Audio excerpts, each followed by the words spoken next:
بسم اللہ الرحمن الرحیم۔ آج ہم لغت العربیہ کے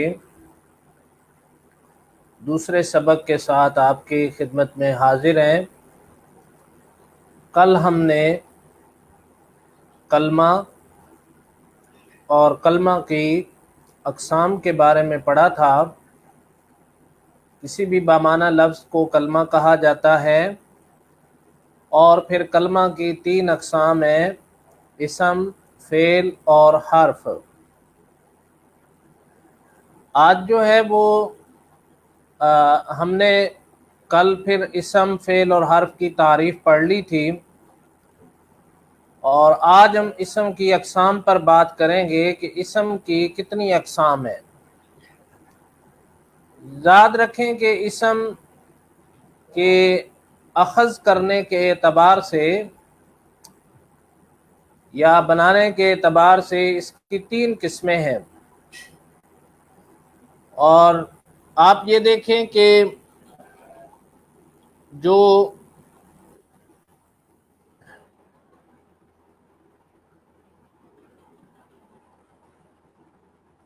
کوفی ہیں، یعنی کوفہ کے رہنے والے ہیں، عراق کے شہر کوفہ کے رہنے والے ہیں، ان کے نزدیک اسم کی 2 قسمیں ہیں، یعنی جامد اور مصدر، جبکہ بصریوں کے نزدیک اس کی 3 اقسام ہیں: جامد، مصدر اور مشتق۔ تو سب سے پہلے ہم دیکھتے ہیں کہ اسم جامد کسے کہتے ہیں۔ تو اسم جامد وہ اسم ہے جو نہ خود کسی کلمہ سے نکلا ہو اور نہ اس سے کوئی کلمہ نکلے، یعنی اسم جامد وہ ہوگا، جامد ویسے بھی ٹھوس چیز کو کہا جاتا ہے، اور آپ اس طرح اس کو سمجھیں کہ نہ وہ خود کسی چیز سے یا کسی کلمہ سے حاصل ہو رہا ہے، اور نہ اس سے آگے کوئی کلمہ ہمیں حاصل ہو رہا ہے۔ مثال کے طور پہ راجلن، اب یہ راجلن کا جو لفظ ہے نہ یہ کسی سے بنا ہے اور نہ اس سے آگے کوئی لفظ بن رہے ہیں۔ اسی طرح فارسن، گھوڑا، اب یہ فارسن کا جو لفظ ہے نہ یہ کسی سے بنا ہے اور نہ اس سے آگے کوئی الفاظ اور کلمات بن رہے ہیں۔ تو اسم جامد وہ ہوتا ہے جو نہ خود کسی کلمہ سے نکلتا ہے اور نہ اس سے آگے کوئی کلمے حاصل ہوتے ہیں۔ دوسری ہمارے پاس قسم ہے اسم مصدر، اور اسم مصدر وہ ہوتا ہے کہ جو خود کسی کلمہ سے حاصل نہیں ہوتا لیکن اس سے آگے مزید فعل حاصل ہوتے ہیں، یعنی اسم مصدر وہ ہوگا جو خود کسی کلمہ سے حاصل نہیں ہوگا لیکن اس سے آگے بہت سے کلمات اور فعل جو ہیں وہ حاصل ہوں گے۔ اور اس کی جب ہم اردو میں ترجمہ کریں گے تو اردو میں ترجمہ کرتے وقت نون الف نا آتا ہے، یعنی آخری لفظ جو ہوتا ہے وہ نون الف نا ہوتا ہے۔ جیسے ضربن مصدر ہے، اس کا معنی ہے مارنا۔ آپ دیکھیں کہ ترجمہ کرتے وقت اردو میں آخر کے اندر نون الف نہ آ رہا ہے۔ ضربن مارنا، نصرن مدد کرنا۔ تو اس طرح جتنے بھی مصدر ہوں گے جب ان کا اردو میں ترجمہ کیا جائے گا تو آخر میں نون الف نہ آئے گا۔ اور تیسرا ہے اسم مشتق۔ تو اسم مشتق وہ اسم ہے جو مصدر سے حاصل ہو، یعنی ایسا اسم ہے جو مصدر سے بنایا گیا ہو، مصدر اور اس کا معنی ایک ہو، یعنی معنی اس کا اور مصدر کا ایک ہی ہو، حروف اصلی یعنی اصلی جو حروف ہیں وہ اس میں باقی رہیں، اور صرف اس کی ایک نئی صورت پیدا کر دی جائے۔ جیسے آپ دیکھیں چاندی سے برتن بھی بنتے ہیں، زیورات بھی بنتے ہیں، لیکن ان برتنوں یا ان زیورات کا جو مصدر ہوگا یا ان کی جو اصل ہوگی وہ چاندی ہوگی۔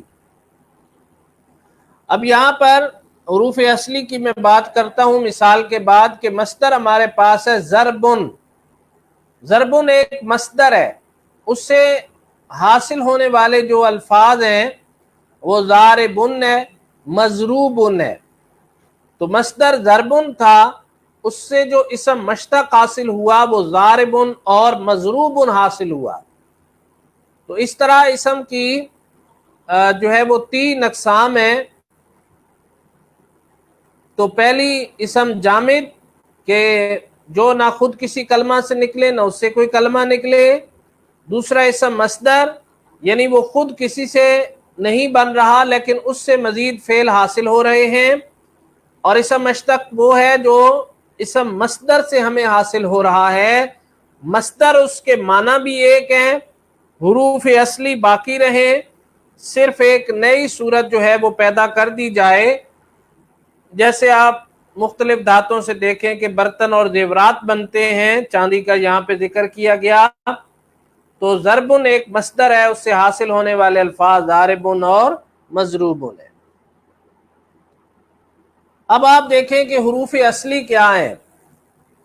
تو یاد رکھیں کہ عربی میں جتنے بھی الفاظ ہیں وہ 3 الفاظ پر پیمائش کی جاتی ہے یا 3 الفاظ پر ناپے جاتے ہیں. یہاں پر آپ کو نظر آ رہا ہوگا فا عین لام، یعنی پہلا جو حرف ہے وہ فا ہے، دوسرا عین ہے اور تیسرا لام ہے. تو پہلا حرف جو ہے وہ اسی حساب سے فا کلمہ کہلاتا ہے، دوسرا عین کلمہ کہلاتا ہے اور تیسرا لام کلمہ کہلاتا ہے.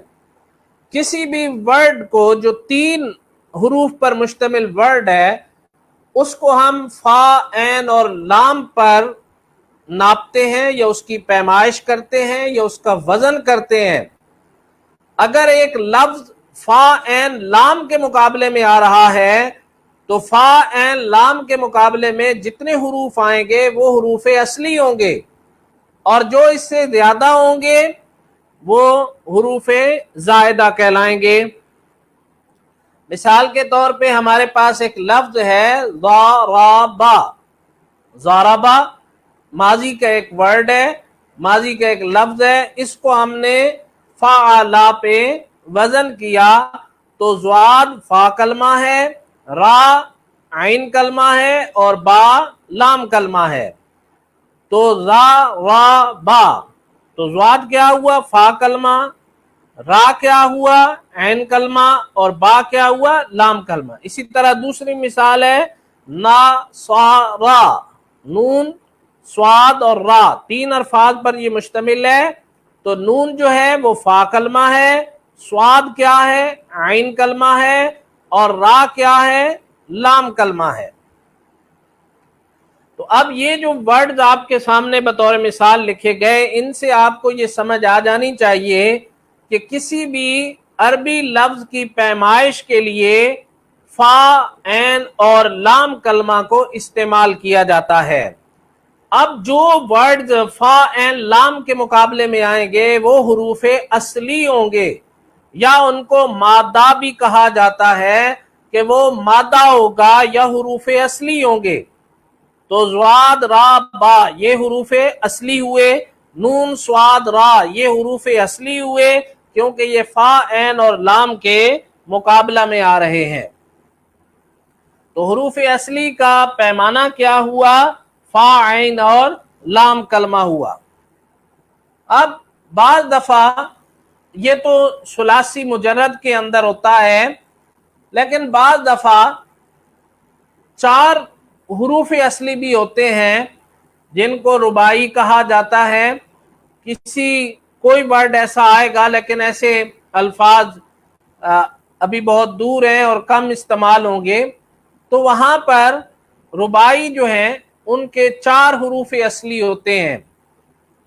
تو ان میں ان کا وزن کیا ہوتا ہے؟ ایک لام ہم بڑھا دیں گے، فعلالا، ٹھیک ہے، جیسے ایک مثال دی گئی دحرجا. تو اگر 4 حروف اصلی ہوں گے تو اس کو ہم رباعی کہیں گے، 3 حروف اصلی ہوں گے تو اس کو ہم ثلاثی کہیں گے. ثلاثی ثلاثہ جو ہے وہ عربی میں 3 کو کہا جاتا ہے، اور ربائی 4 حروف اصلی ہوں گے تو ان کو ربائی کہا جائے گا، جیسے دحرجہ، اور اگر 5 حرف اصلی ہوں گے تو اس وقت اس ورڈ کو ہم خماسی کہیں گے، یعنی 5 جو حروف اصلی پر مشتمل ہوگا، جیسے فعللن، اس میں 3 لام آخر میں آ گئے، اور اس کی مثال آ گئی جحمارشن، یعنی جب آپ 5 حروف اصلی پر مشتمل ایک لفظ ہوگا تو اس کا وزن بن جائے گا فعللن، اور اس کی مثال ہو گئی جحمارشن۔ اب اس کے بعد علامات مضارع ایک چیز ہمیں آگے آنے والی ہے، تو انشاءاللہ جب مضارع پڑھیں گے اس وقت اس کی سمجھ آ جائے گی، لیکن فی الحال ابتدائی طور پر چونکہ بعض اسموں میں سمجھانے کے لیے آپ کو یہ بتایا جائے گا کہ علامت مضارع کو گرا دیا جائے، تو یاد رکھیں کہ علامت مضارع 4 ہیں: الف، تا، یا، نون۔ یہ ورڈز یعنی یہ حرف جن الفاظ کے شروع میں آتے ہیں ان کو آپ یہ سمجھ جائیں کہ یہ مضارع ہیں۔ مثال کے طور پر یا میں نے 4 الفاظ لکھ دیے ہیں: اضربو الف سے، اضربو تا سے، تضربو یا سے، یضربو نون سے، نضربو۔ اب آپ اگر اس پر تھوڑا سا غور کریں تو یہ اضربو الف سے شروع ہو رہا ہے، تضربو تا سے شروع ہو رہا ہے، یضربو یا سے شروع ہو رہا ہے، اور نضربو نون سے شروع ہو رہا ہے۔ تو ان کے شروع میں ایک کے شروع میں الف آ رہا ہے، دوسرے کے شروع میں تا آ رہا ہے، تیسرے کے شروع میں یا آ رہا ہے، اور چوتھے کے شروع میں نون آ رہا ہے۔ تو الف، تا، یا، نون یہ علامات مضارع ہیں، اور جب ہم کہیں گے کہ علامات مضارع گرا دیں تو اس سے مراد یہی ہوگا کہ جس کے شروع میں الف آ رہا ہے اس الف کو ہٹا دیں، جس کے شروع میں تا آ رہا ہے اس تا کو ہٹا دیں، جس کے شروع میں یا آ رہا ہے اس یا کو ہٹا دیں، یا جس کے شروع میں نون آ رہا ہے اس کو ہٹا دیں۔ تو یہ ہمارے پاس 4 علامات مضارع ہیں جن کو بارے میں ہم کہتے ہیں کہ یہ علامات مضارع، الف، تا، یا، نون۔ بعض لوگ انہیں یاد رکھنے کے لیے عطین بھی پڑھتے ہیں، یعنی الف، تا، یا، نون اکٹھا یاد نہ رہے تو عطین کر کے بھی اسے بعض لوگ یاد رکھتے ہیں، ان کا مجموعہ عطین کہلاتا ہے، تو اس میں یاد رکھنے میں تھوڑی سی آسانی ہوتی ہے۔ تو الف، تا، یا، نون ہمارے علامات مضارع ہوں گی۔ آمنت باللہ، اب ایک ایسا ورڈ ہم ایک ایسا کلمہ لائے ہیں، ایک ایسا جملہ لائے ہیں جس سے ہم نے یہ سمجھنا ہے کہ اس کے اندر اسم بھی موجود ہے اور فعل بھی موجود ہے اور حرف بھی موجود ہے، یعنی اس کے اندر یہ ایک مکمل جو ہے وہ ایسا جملہ ہے جس کے اندر کلمہ کی 3 قسمیں پائی جاتی ہیں۔ مثلا آمنتو باللہ، اب آمنتو کیا ہے؟ فعل ہے، با کیا ہے؟ حرف ہے، اور اللہ کیا ہے؟ اسم ہے، ٹھیک ہے۔ آمنتو باللہ، میں ایمان لایا اللہ تعالیٰ کے ساتھ، تو آمنتو فعل ہے، میں ایمان لایا، اور با حرف ہے، کل بھی ہم نے پڑھا کہ یہ حرف جر ہے، اور اللہ ایک اسم کا نام ہے۔ تو آمنتو باللہ، میں اللہ پر ایمان لایا، اب اس میں اسم بھی ہے، فعل بھی ہے، اور حرف بھی موجود ہے۔ اسم مشتق کی اقسام دیکھیں، اسم مشتق کی 7 اقسام ہیں: اسم فاعل، اسم مفعول، اسم تفضیل، اسم ظرف، اسم آلہ، اسم مبالغہ، اور اسم صفت مشبہ۔ اب یہ 7 قسمیں ہیں جو ایک اسم کی اقسام ہیں، اسم مشتق کی اقسام ہیں، یعنی یہ 7 قسمیں جو ہیں وہ ہمیں مصدر سے حاصل ہو رہی ہیں، اور ان سے آگے اسم مشتق بن رہا ہے۔ تو اگر اسم مشتق کی پہلی جو قسم ہے، آج ہم صرف وہی پڑھیں گے، وہ ہے اسم فاعل۔ اب اسم فاعل کی تعریف کیا ہے؟ اسم فاعل وہ اسم ہے جو کام کرنے والے کے بارے میں بتائے. یعنی اگر ایک اسم ایسا ہے جو ہمیں کسی کام کرنے والے کے بارے میں بتا رہا ہے تو وہ اسم فاعل ہے.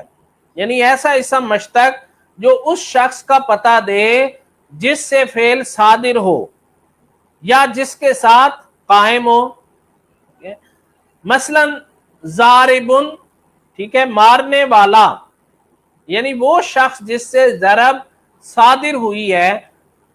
ضاربن مارنے والا، پھر اسم فاعل فعل سے بنتا ہے.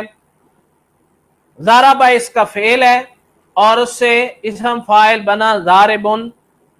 پھر 3 حرف جو ہیں، یعنی ایسی ماضی جس کے 3 حرف ہوں گے، ان 3 حرفوں والی ماضی، جیسے میں نے ابھی ضربہ کی بات کی، ناصرہ کی بات کی، قاتلا، سامعہ، آپ کوئی بھی ایسا ماضی کا ورڈ لے لیں جو 3 الفاظ پر مشتمل ہوگا، تو 3 حرف ماضی کے پہلے کلمے کے بعد، یعنی پہلا کلمہ جس کو ہم نے فا کلمہ کہا، فا کلمہ کے بعد ہم الف بڑھا دیں گے اور دوسرے کلمے کو زیر دے دیں گے اور تیسرے کلمے کو تنوین دینے سے، یعنی 2 پیش لگانے سے بن جاتا ہے.